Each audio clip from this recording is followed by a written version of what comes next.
昭和40年代は高度経済成長の真っ只中にあった時代です。1964年東京オリンピックの余韻が残る中、国民の生活水準は急速に向上し、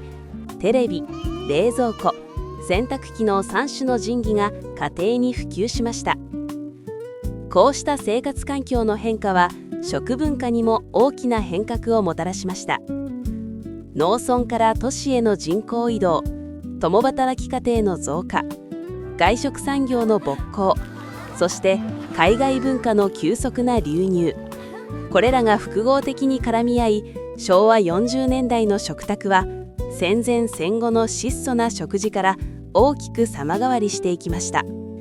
昭和40年代は日本の食卓に西洋料理、アメリカ文化が本格的に入り込んできた時代です。1960年代後半から外食産業が急成長し、ファストフードや洋食レストランが都市部を中心に広がりました。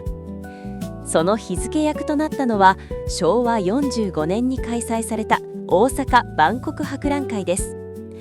約6400万人が来場したこの博覧会では、食文化の国際化に大きな役割を果たしました。各国パビリオンではイタリア料理のピザ、アメリカのハンバーガー、フランス料理、中東、アジアの多国籍料理など、当時の一般庶民には大きな衝撃でした。外国の料理イコール特別なものから日常で食べたいものへ変化していきました。1971年7月20日、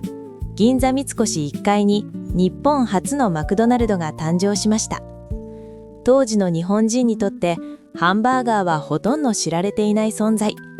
それにもかかわらず、開店初日は1万人以上が来店する大行列。銀座の若者や女性が殺到。ハンバーガーを食べながら歩くというスタイルが最先端のおしゃれと話題になりました。当時は立ち食いイコール安っぽいというイメージがありましたが、それを逆手に取り、手軽でかっこいい食事という新しい文化を生み出しました。オープン当初の代表的なメニューと価格は、ハンバーガー80円、ビッグマック200円、マックシェイク100円。当時のラーメンが150円だった時代で、ハンバーガー80円は安い軽食ではあるが、まだ少し贅沢な外食というイメージでした。最寄りにマクドナルドがオープンした時、初めて食べたハンバーガーとポテトフライ。当時小学校低学年だった私にはそれは大きな衝撃でした。あまりの美味しさに毎日食べたいと言っては親に怒られていたのを覚えています。大人になったらハンバーガーとフライドポテトをお腹いっぱい食べてやる、そんな夢を本気で思い描いていました。昭和40年代は日本の食品産業にとっても革命的な時代でした。インスタント食品、レトルト食品、冷凍食品が次々と登場し、簡便、スピードを重視した新しい食の形が生まれました。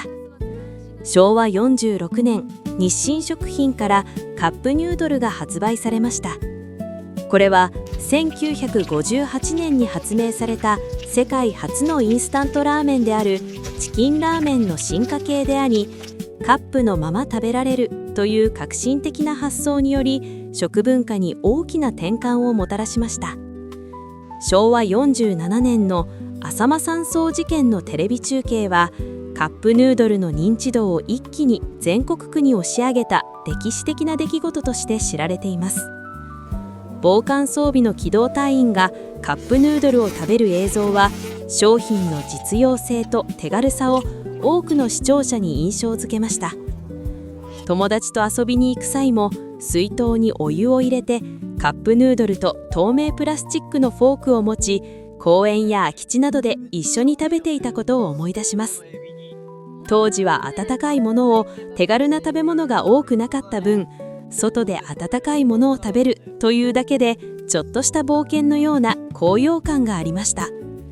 自分で用意して自分で食べる、その小さな行動がどこか大人に近づいたような気持ちにさせてくれたのかもしれませんね。カップヌードルの売り出し当時の価格は1食100円でした。袋麺のインスタントラーメンが1食30円程度で販売されていたため、カップヌードルは約3倍以上の価格が設定された、いわば高級品でした。当時の主な物価を挙げると、国鉄の初乗り運賃は30円、週刊少年ジャンプは90円、タクシーの初乗りは130円、アンパンは30円ほど。こうして比べてみると、100円という価格がいかに特別だったかがわかりますね。袋麺に比べて発泡スチロール容器やフォーク、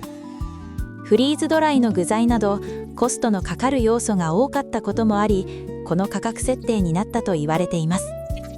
それでもお湯を注ぐだけでどこでも食べられるという手軽さと、新しいライフスタイルの提案が優先された結果でした。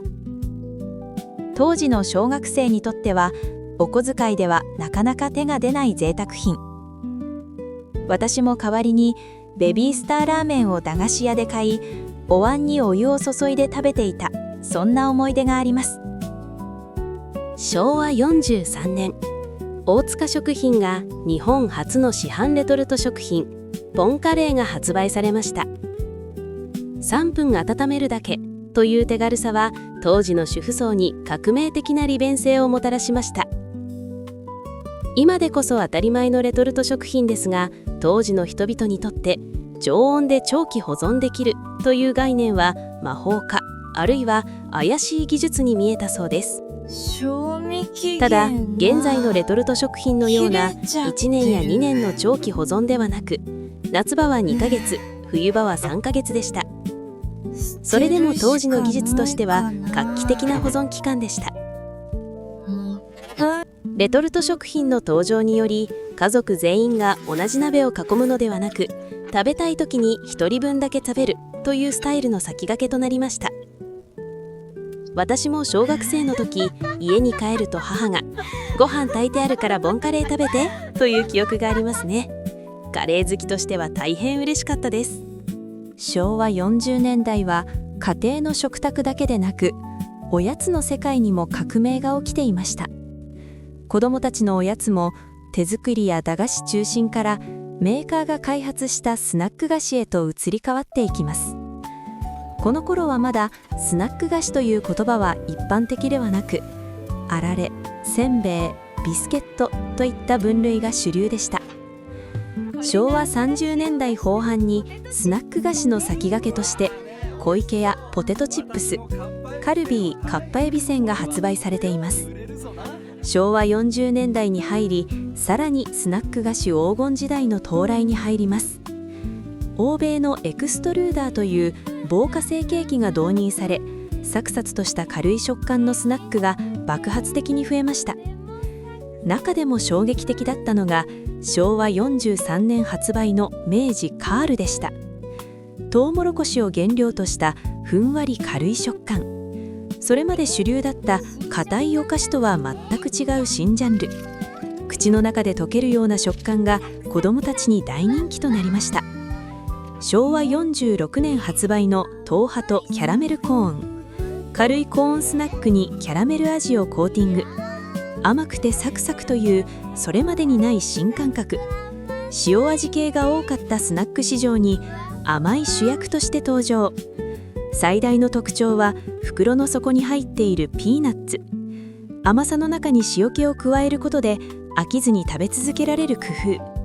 夫。この甘じょっぱいバランスは今でいう無限ループ系お菓子の元祖とも言えますね。昭和41年に江崎グリコから発売されたポッキー。チョコレート菓子といえば板チョコや粒チョコが主流で、食べる際に手が汚れるのが当たり前でした。棒状のビスケット全体にチョコを塗るのではなく、あえて塗らない部分を作ることで手を汚さずに食べられるという画期的なアイデア商品の誕生でした。発売直前までの仮称はチョコテック、チョコテックだったそうですが、他社によってすでに商標登録されていることが判明したため、細い棒状の菓子を食べる時のポッキンポッキンという軽快な音からポッキーと名付けられました。ポッキーは子供のおやつだけでなく、氷を入れたグラスにポッキーを立て、マドラー代わりにするスタイルが流行しました。これによりポッキーは大人も楽しむ全世代向けの菓子としての地位を不動のものにしました。小学生の頃の遠足でおやつにポッキーを持って行ったことがありました。